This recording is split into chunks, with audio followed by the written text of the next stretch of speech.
Peter Pan, chapitres 9 et 10. Chapitre 9. L'oiseau imaginaire. Une à une, les sirènes se retirèrent dans leur chambre sous la mer, et Peter se retrouva complètement seul. Il était trop loin pour entendre leurs portes se fermer. En revanche, il percevait fort bien les sonnettes qui tintaient au seuil de ces grottes de corail. Inexorablement, la mer montait et déjà lui léchait les pieds. Il n'y avait plus qu'à attendre d'être englouti. Pour passer le temps, Peter s'absorba dans la contemplation du seul objet qui bougea sur la lagune.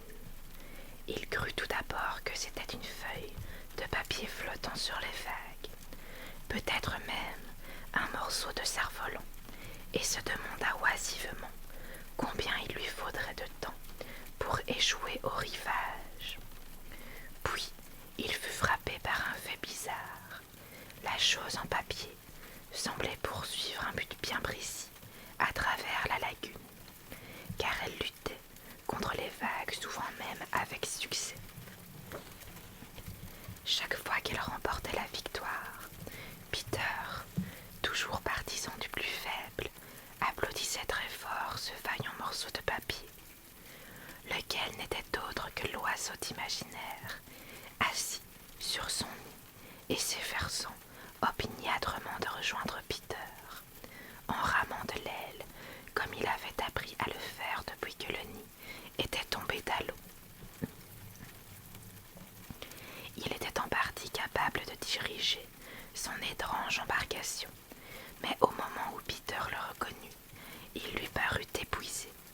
Il venait là dans le but de sauver le garçon et lui offrir son nid, où pourtant se trouvaient encore les œufs. En vérité, je trouve cette mère oiseau étonnante, car si Peter l'avait naguère traitée généreusement, depuis il ne s'était pas privé de la tourmenter, mais sans doute comme Madame Darling et toutes les autres. Elle s'attendrissait sur lui à cause de ses premières dents. De loin, elle lui cria bien fort ce qu'elle avait l'intention de faire, et Peter s'époumonna à lui demander ce qu'elle faisait là. De toute évidence, ni l'un ni l'autre ne se comprenaient. Dans certains contes pleins d'extravagance, les gens parlent couramment le langage des oiseaux. Comme j'aimerais me trouver en ce moment dans ce genre d'histoire et prétendre que Peter conversa fort intelligemment avec l'oiseau imaginaire. Mais je dois respecter la vérité et m'en tenir aux faits. Eh bien, non seulement ils ne se comprirent pas, mais ils en oublièrent les bonnes manières. « Je t'amène mon nid, » articula l'oiseau aussi lentement que possible, « pour que tu puisses regagner la terre, mais je suis trop fatigué pour venir. Essaie de nager vers moi. »« Qu'est-ce que tu couines ?» répondit Peter. « Pourquoi ne laisses-tu pas dériver ton nid comme d'habitude ? »« Je t'amène, etc. » répéta l'oiseau depuis le début. Peter essaya de parler lentement et distinctement. « Qu'est-ce que tu couines, etc. » L'oiseau commença à s'impatienter. Les oiseaux sont très souples au lait. « Pourquoi ne fais-tu pas ce que je te dis, hibou à tête de linotte ?» Devinant que la mère oiseau lui lançait des injures, Peter rétorqua à tout hasard « Toi-même !» Et curieusement, tous deux se renvoyèrent la même réplique. « Boucle-la, boucle-la !» Néanmoins, l'oiseau était toujours résolu à sauver le garçon, et dans un dernier effort, il poussa son nid contre le rocher, puis s'envola pour mieux lui faire comprendre son dessein. Peter comprit enfin. Il saisit le nid et agita la main pour remercier la mère oiseau qui planait au-dessus de lui. En fait, ce n'étaient pas les remerciements qui l'intéressaient, ni de voir comment Peter s'y prendrait pour entrer là-dedans. Non, si elle s'attardait là-haut, C'était afin de connaître le sort qui allait réserver à ses œufs. C'étaient 2 gros œufs blancs. Peter les prit dans ses mains et réfléchit. La mère se cacha la tête entre les ailes pour ne pas assister au désastre. Mais elle ne put s'empêcher de jeter un petit coup d'œil. J'ai dû oublier de vous dire qu'un piquet se dressait sur le rocher, planté là jadis par des boucaniers pour repérer l'emplacement du trésor enterré. Les enfants avaient découvert le scintillant magot, et lorsqu'ils étaient en veine d'espièglerie, ils jetaient des poignées de pièces d'or, de diamants, de perles et de pièces de huit aux mouettes qui plongeaient dessus, croyant que c'était de la nourriture, puis repartaient furieuses de s'être laissées duper.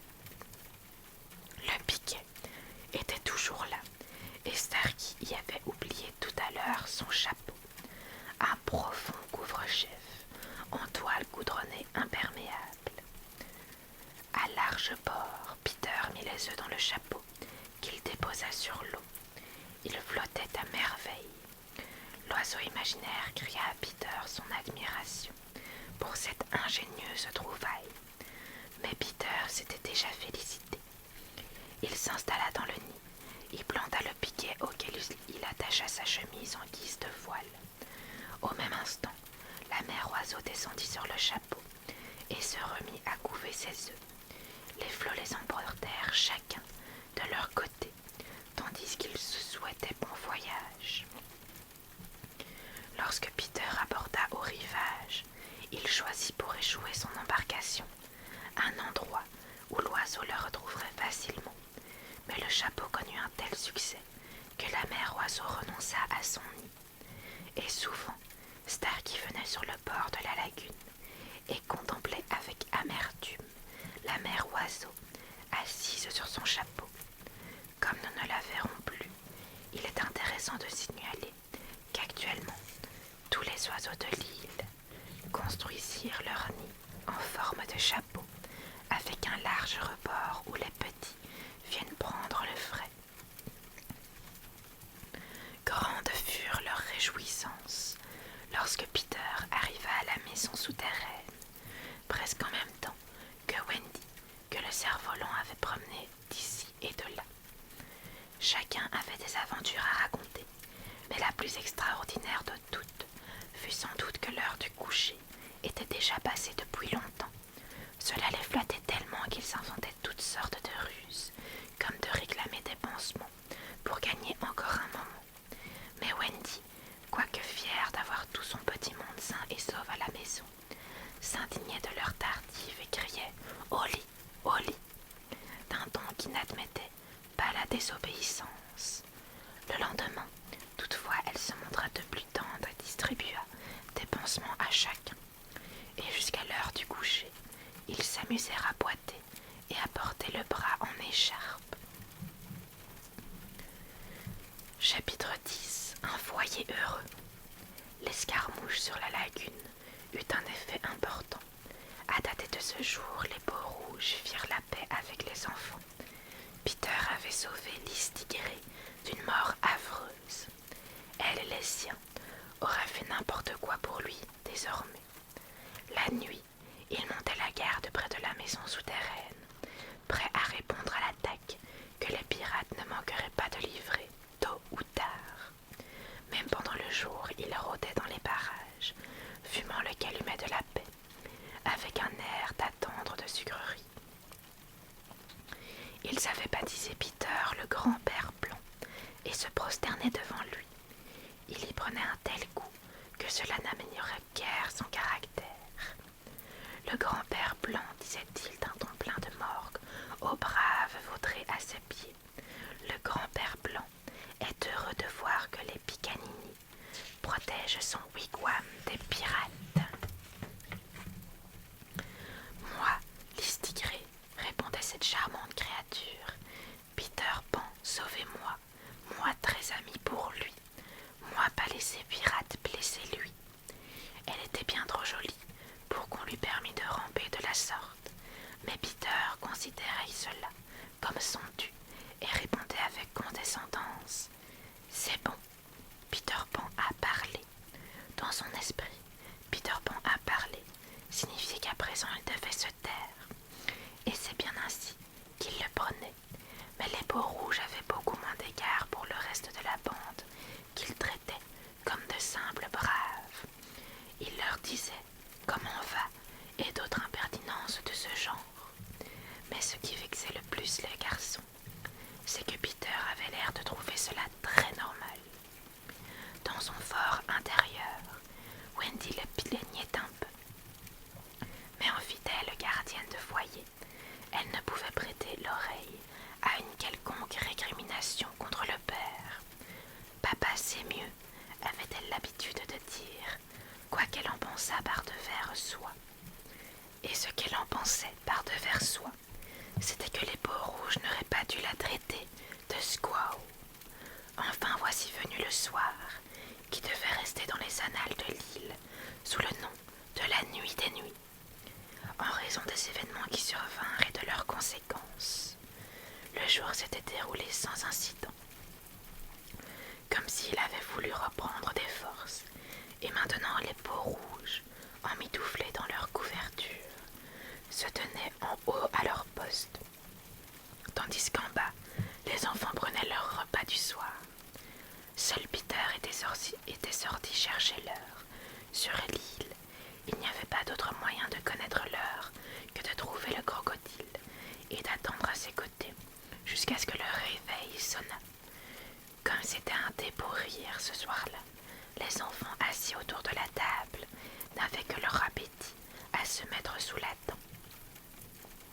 Entre les bavardages et les plaintes, il faisait un vacarme assourdissant, comme le remarqua Wendy. Le tapage en lui-même ne le gêna pas, mais elle n'aimait pas les voir se jeter sur les aliments, puis prétextant que la guigne leur avait poussé le coude. Selon le règlement en vigueur, il était interdit de rendre les coups à table. Il fallait exposer à Wendy le motif de la querelle, en levant poliment le doigt et en disant « J'ai à me plaindre d'un tel ». Mais soit ils oubliaient de le faire, soit ils le faisaient trop souvent. « Silence !» cria Wendy, après leur avoir appelé pour la 20e fois qu'ils ne devaient pas parler tous ensemble. « La plume, mon chou, ta gourde est vide. »« Pas tout à fait, maman, » répondit la plume en regardant à l'intérieur d'une tasse imaginaire.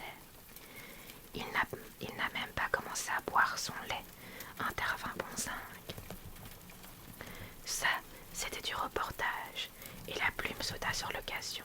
« J'ai à me plaindre de Zig, » s'écria-t-il, mais John avait levé la main avant lui.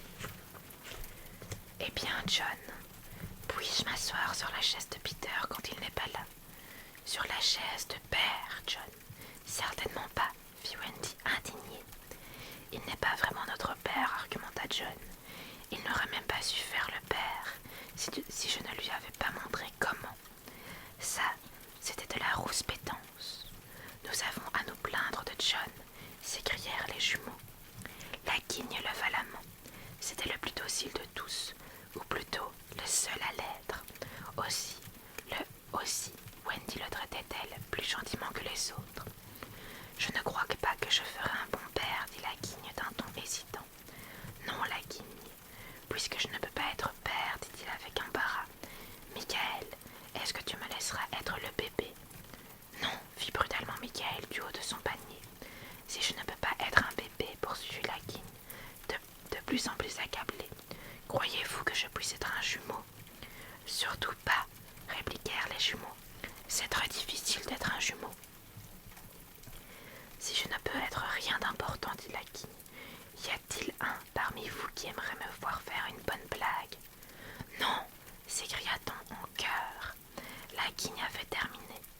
Je n'avais pas grand espoir de toute façon, dit-il piteusement. Les dénonciations reprirent de plus belle. La plume a craché sur la table en toussant. Les jumeaux ont pris d'abord des noix de coco. Le frisé s'est servi de 2 plats à la fois. Zig parle la bouche pleine. J'ai à me plaindre des jumeaux, j'ai à me plaindre du frisé, j'ai à me plaindre de Zig. Oh là, gronda Wendy. Les enfants vous donnent souvent plus de soucis qu'ils n'en valent la Elle leur ordonna de débarrasser la table et s'installa près de sa corbeille de raccommodage, un gros tas de chaussettes avec des trous à chaque talon, comme d'habitude. Wendy protesta Michael. « Je suis trop grand pour dormir dans un berceau. Il faut que j'aie quelqu'un dans le berceau, répondit-elle d'un ton tranchant, et tu es le plus petit. C'est une si jolie chose qu'un berceau dans une maison. » Tandis qu'elle cousait, les enfants jouaient autour d'elle. Quel touchant tableau que ce visage heureux. Ses petits bras s'agitant, éclairés par un feu romantique, c'était devenu une scène familière dans la maison souterraine. Mais nous la contemplons pour la dernière fois. Là-haut, un pas résonna, que Wendy reconnut la première. « Les enfants, j'entends papa. Il aime que vous alliez l'accueillir à la porte. » Là-haut, les peaux rouges s'accroupissaient devant Peter. « Ouvrez l'œil, mes braves, j'ai dit. » Lors, comme tant d'autres fois, les joyeux enfants tiraient leur père hors de son tronc d'arbre, comme tant d'autres fois, mais pour la dernière fois. Ils ramenaient des noisettes pour les garçons, ainsi que l'heure exacte pour Wendy. « Peter, tu les gâtes, » minauda Wendy. « Eh oui, ma vieille, » répondit Peter en suspendant son fusil au mur. « C'est moi qui lui ai dit qu'on appelle les mamans ma vieille, » souffla Michael au frisé. « J'ai à me plaindre de Michael, » dit aussitôt le frisé. Le premier jumeau s'approcha de Peter. « Papa, on aimerait bien danser. »« Eh bien, on va danser, mon petit bonhomme, » répondit Peter d'excellente humeur. « Mais on voudrait que tu danses aussi. » Peter était de loin le meilleur danseur de la troupe, mais il feignit de s'indigner. « Moi, avec mes vieux os qui craquent, et maman aussi doit danser. »« Quoi ? La mère d'une telle nichée, danser ? » Un samedi soir, insinua la plume. Ce n'était pas réellement samedi soir, ou peut-être l'était-ce après tout, car il y avait belle lurette qu'il ne comptait plus les jours. De toute façon, lorsqu'il désirait faire quelque chose d'un peu exceptionnel, il prétendait qu'on était samedi soir et ça faisait plaisir. « C'est vrai, c'est samedi soir, » dit Wendy en se laissant fléchir. « Des gens de notre monde, Wendy. Nous sommes entre nous et les enfants. Mais oui, mais oui. » La permission de danser fut accordée, mais à condition que l'on se mît auparavant en chemise de nuit. « Ah, ma vieille, » dit Peter en aparté à Wendy, tandis qu'il chauffait près du feu, et la regardait s'absorber dans sa couture. Quoi de plus agréable après une dure journée de labeur que de se reposer au coin de l'âtre, toi et moi, avec tous ces chérubins autour de nous. C'est un doux moment, n'est-ce pas, Peter ? Approuva Wendy, extrêmement flattée. Peter, il me semble que la frisée a ton nez, et Michael te ressemble. Elle vient poser la main sur son épaule. Peter, chéri, dit-elle, avec une famille si nombreuse, bien sûr, je ne suis plus ce que j'étais, mais tu ne m'échangeras pas contre une autre, n'est-ce pas ? Non, Wendy. Assurément, il ne souhaitait pas l'échanger. Toutefois, il regardait avec un certain embarras, clignant des yeux comme quelqu'un qui ne sait pas trop s'il dort ou s'il est éveillé. « Qu'y a-t-il, Peter ?» Je réfléchissais, dit-il, un peu effrayé. Ce n'est que pour faire semblant que je suis père, n'est-ce pas ? Oh, certes, fit Wendy, d'un air guindé. Tu comprends, reprit-il sur un ton d'excuse. Cela me vieillira tellement d'être leur vrai père. Mais ce sont nos enfants, les tiens et les miens. Vraiment, Wendy, demanda-t-il avec inquiétude. Non, si tu ne le souhaites pas, répondit-elle. Elle l'entendit qui poussa un soupir de soulagement. Peter, demanda-t-elle en s'efforçant de parler avec assurance, quels sont exactement tes sentiments pour moi ? Ceux d'un fils dévoué, Wendy. C'est ce que je pensais. Et Wendy alla s'asseoir toute seule, à l'autre extrémité de la chambre. Tu es vraiment bizarre, dit-il, tout à fait abasourdi. Élise Tigray est comme toi. Elle dit qu'elle veut être pour moi autre chose qu'une mère. Évidemment, dit Wendy, avec un accent redoutable dans la voix. Et maintenant, nous savons pourquoi elle était montée contre les peaux rouges. Mais alors, que veut-elle ? Elle ne sied pas à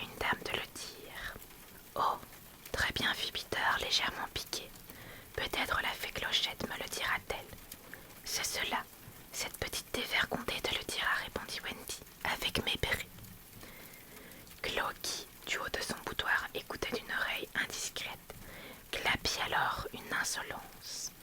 Elle dit qu'elle est fière d'être une dévergondée, traduisit Peter. Soudain, une idée lui traversa l'esprit.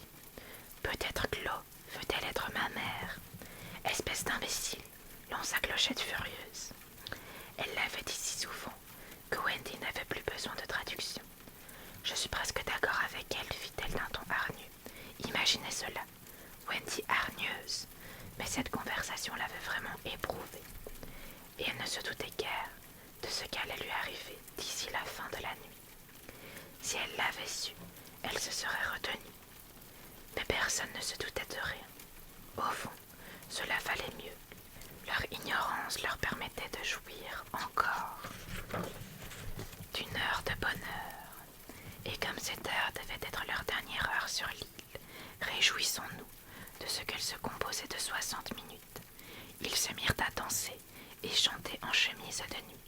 La chanson leur donnait une si délicieuse chair de poule, car d'après les paroles, ils devaient faire semblant d'avoir peur de leur ombre, comme ils se doutaient peu que bientôt d'autres ombres allaient se refermer sur eux, qui les feraient hurler de frayeur, comme ils dansaient avec une joyeuse frénésie, se tamponnant tantôt sur le lit, tantôt dessous. Cela donnait davantage de la bataille de polochon que de la danse, et lorsqu'elle fut terminée, les oreillers eux-mêmes réclamèrent un pis, comme des partenaires qui savent qu'ils ne se reverront jamais plus. Et les histoires qu'ils se racontèrent, avant que Wendy ne raconte la sienne, celle pour vous souhaiter bonne nuit, la plume lui-même essaya d'en compter une, mais le début était si terriblement ennuyeux que le narrateur en fut tout consterné. Oui, dit-il avec mélancolie, je reconnais que le début est rasoir, supposons que c'est la fin. Enfin, tous se mirent au lit pour attendre l'histoire de Wendy, leur histoire favorite, celle que Peter détestait. Ordinairement, lorsque Wendy la racontait, il quittait la pièce dès le début ou se bouchait les oreilles. Il est probable que, s'il fut l'un ou l'autre ce soir-là, tout serait encore dans l'île. Mais ce soir-là, il resta sur son tabouret, et nous allons voir ce qui arrivera. Voilà les amis, j'espère que ces chapitres vous auront permis de vous relaxer. Sur ce, je vous souhaite de passer une très très bonne nuit, et nous, on se retrouve à la prochaine lecture.